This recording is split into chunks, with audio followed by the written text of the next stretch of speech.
My grandmother was the one that first introduced me to the franchise with showing me the Ocarina of Time during a visit at her place. And I quickly fell in love with the fantasy world and the stories it told. I would continue to play Ocarina of Time during my visits with her, and a copy I acquired from my mom's husband at one point. I would continue to grow as a casual fan, playing any title I got, such as Majora's Mask, and a copy of Wind Waker from my great-grandmother.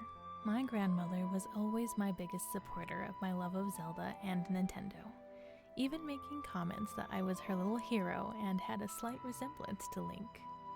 Though she passed before I started to cosplay him, the Christmas before she gifted me a green beanie she knitted for me, saying that her hero needed his hat as I opened it.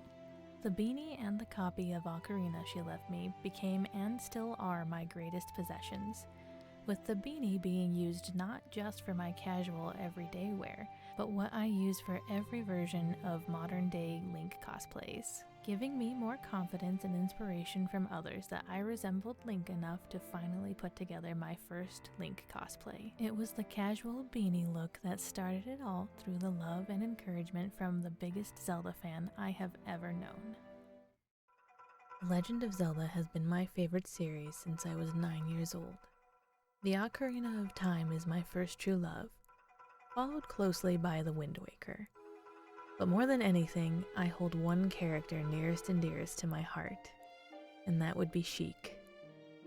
I lovingly refer to them as the Ninja Princess, but Sheik is so much more than that to me. At first glance, Sheik is a mysterious warrior guiding Link through shadow and silence. But they're also Princess Zelda in disguise, transforming from graceful elegance into someone strong, wise, and fiercely committed to justice, even if no one knows who they truly are. To a lot of fans, Sheik has become a very valid trans and gender non-conforming icon, and I absolutely love that.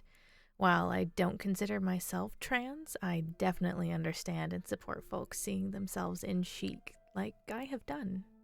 For myself, as a kid in the 90s who proudly called herself a tomboy gamer, hanging out mostly with boys, I spent years trying to fit into spaces that weren't really built for girls like me. I even cursed being one sometimes. I had always felt this tension to fight against what society expected of me, and especially what they expected of me as a woman.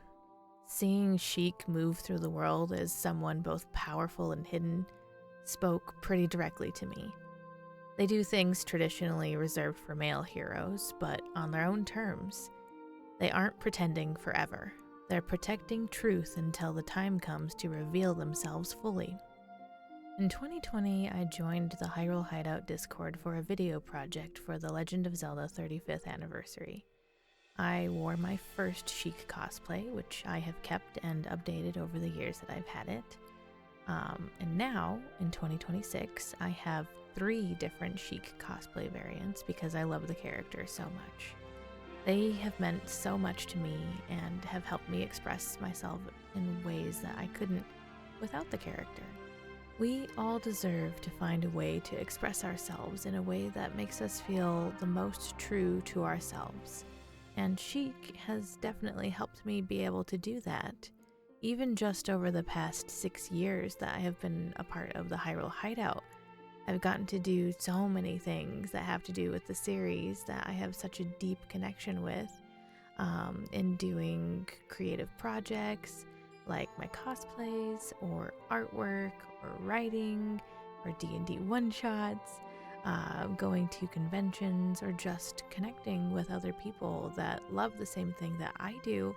And even though we might not all love it the same way, we are all trying to express ourselves through this thing that connects us all and brings us together. And I think that's really valuable in our lives, and I hope that we keep doing that no matter where we are. I will forever associate the Zelda series with the Alps, with long walks up mountains and distant houses perched on a faraway ridge against a clear blue sky. Ocarina of Time may not have been the very first Zelda game that I ever played, but I formed the strongest emotional connection that I have to any piece of media with it. I finished Ocarina of Time 3D in my early teens in the back of the car on a family trip just as the mountains were pulling into view. The combination of seeing the landscape rising up into the sky and the bittersweet but extremely cathartic ending of Ocarina of Time struck my heart and left it ringing for days. Ocarina of Time would carry me through my teenage years and cement the Zelda series as the video games that are the closest to my heart. All these years later, going back to the Alps still makes me feel like I'm stepping into a world that still has wonder and enchantment, and I hope that I can carry that feeling with me for the rest of my life. I grew up without video games. Consoles were a distant, evil thing that ate my cousins' and friends' precious time. That was until my sister's high school boyfriend brought us a Nintendo 64 emulator and some ROMs, Mario Kart, Star Fox, and something called The Legend of Zelda Majora's Mask. The game consumed me. I was utterly engrossed by the world, the strange and often tragic characters behind every mask, the ominous moon, and the urgency of it all. I had no idea that Ocarina of Time or any other Zelda game existed.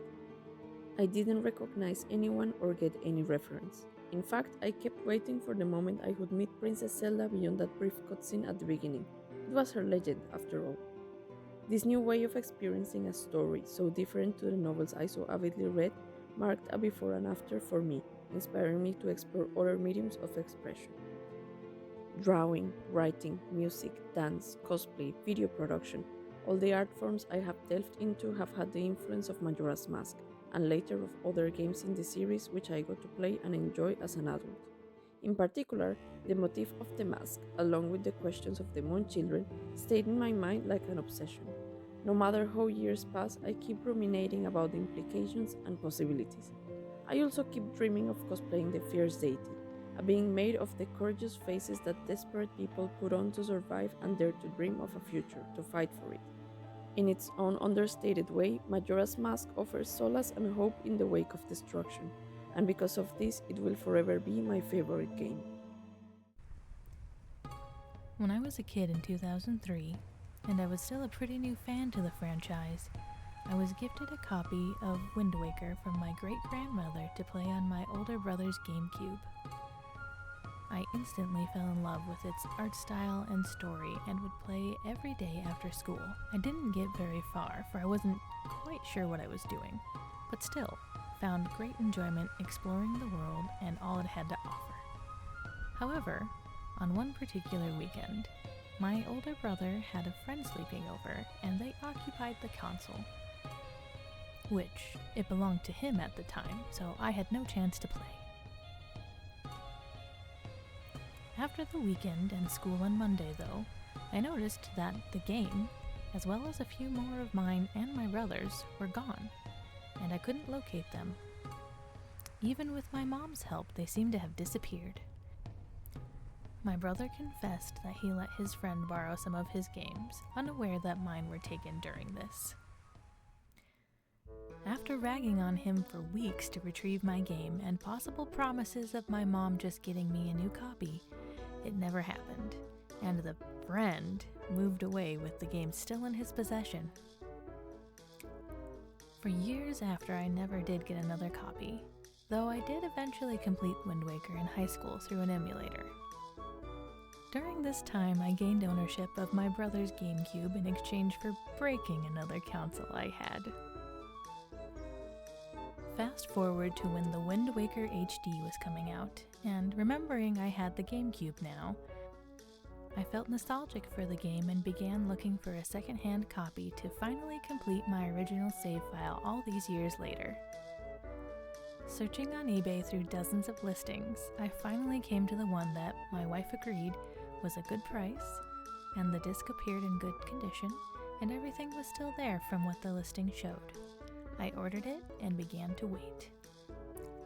While I was waiting, my wife took notice of the location it was coming from and, knowing the story, made a joking comment that I must have bought my copy back. Of course, we laughed it off because the odds of that were close to impossible. A week later, it arrived, and I brought the parcel with me to visit my wife during her lunch break at work. We were talking and conversation shifted to the parcel, knowing it was the game I ordered. We opened it to look it over. While my wife was looking over the box art and the back, I happened to open the user manual and about lost all air in shock. Because what was written in the front page was my name and my home number that I wrote in my copy all those years ago when I got it. I had found and bought back my copy of Wind Waker that I had taken from me. After reaching out to the seller to tell her of the odd chance that had occurred, I was told that she was the ex of my brother's friend and was selling some of his stuff that he left behind, and was amused that the game reached its original owner.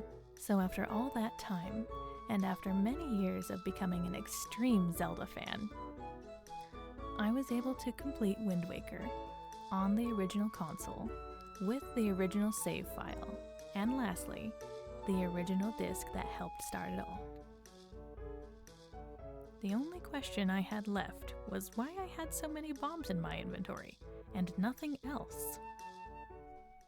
When I was a little kid, I wanted to play the games my brothers played, especially the Legend of Zelda games that I heard such excitement about.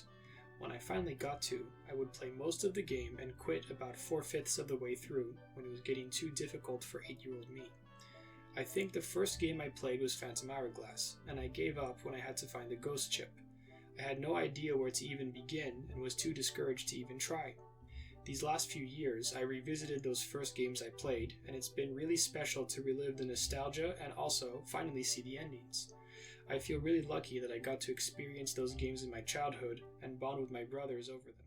When I think of fond memories of the Zelda series when I was younger, I think of 3 games. I think of Twilight Princess, my first Zelda game, and of how I was happy to get lost or stuck so that I could take in more of the atmosphere and music.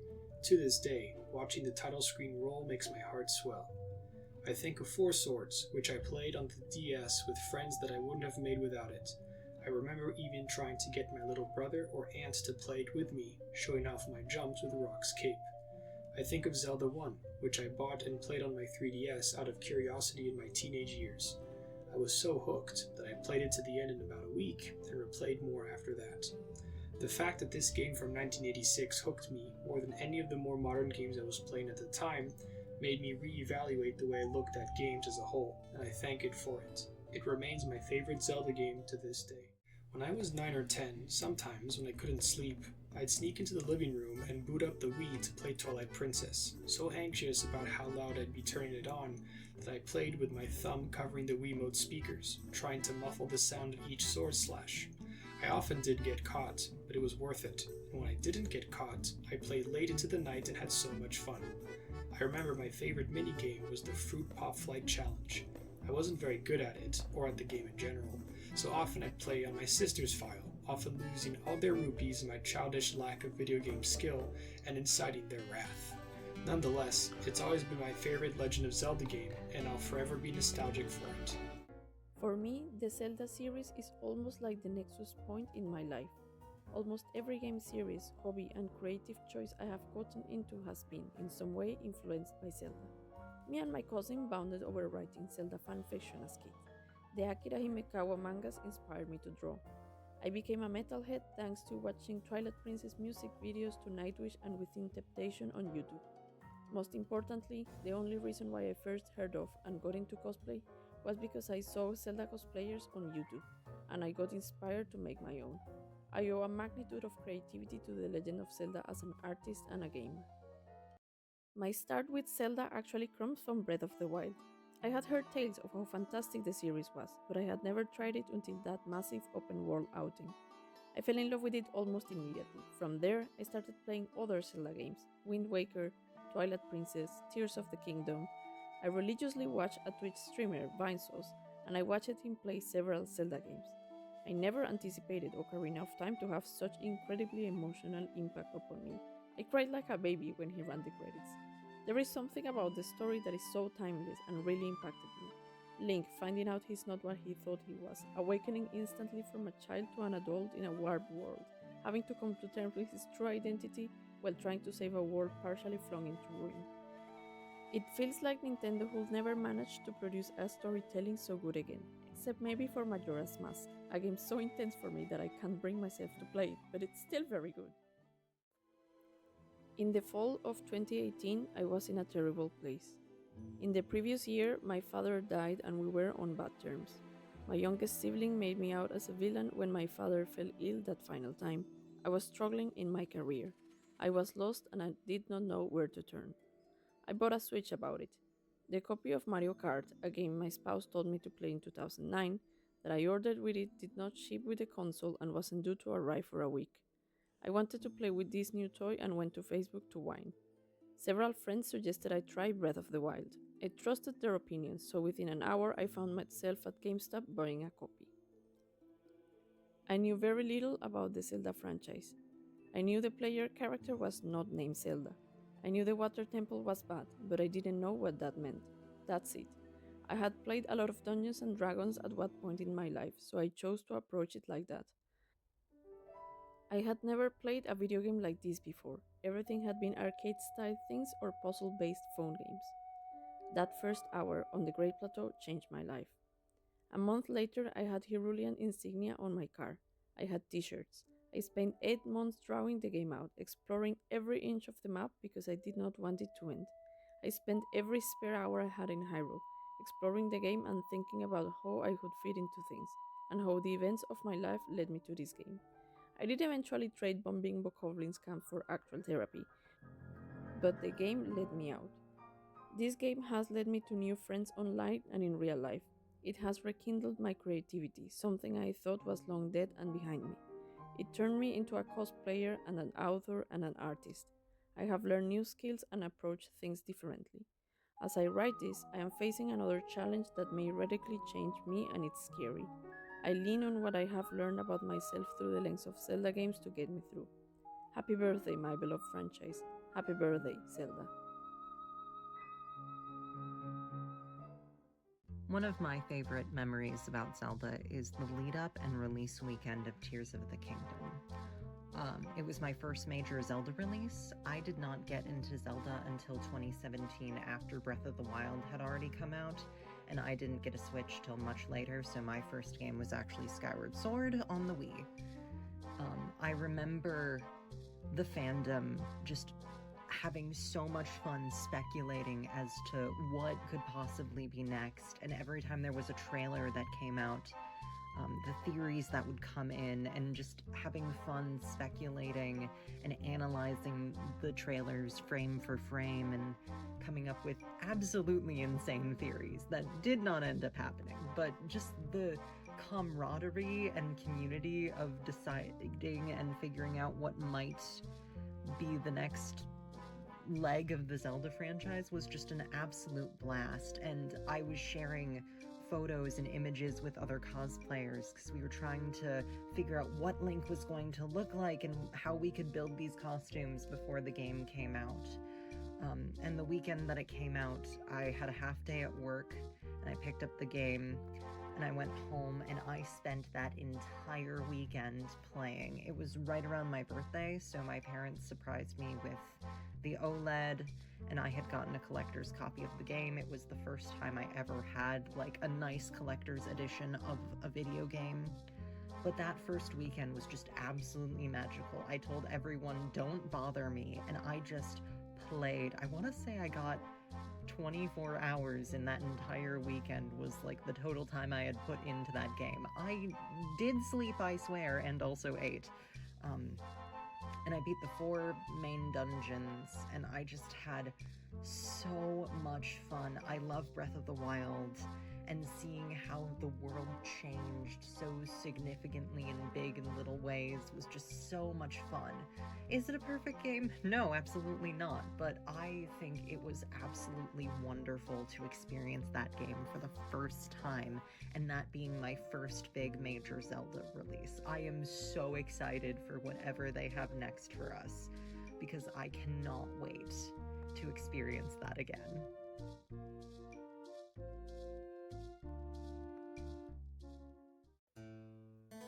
To think about what The Legend of Zelda has brought to my life, both as a kid and later as an adult, is honestly a little bizarre to think about.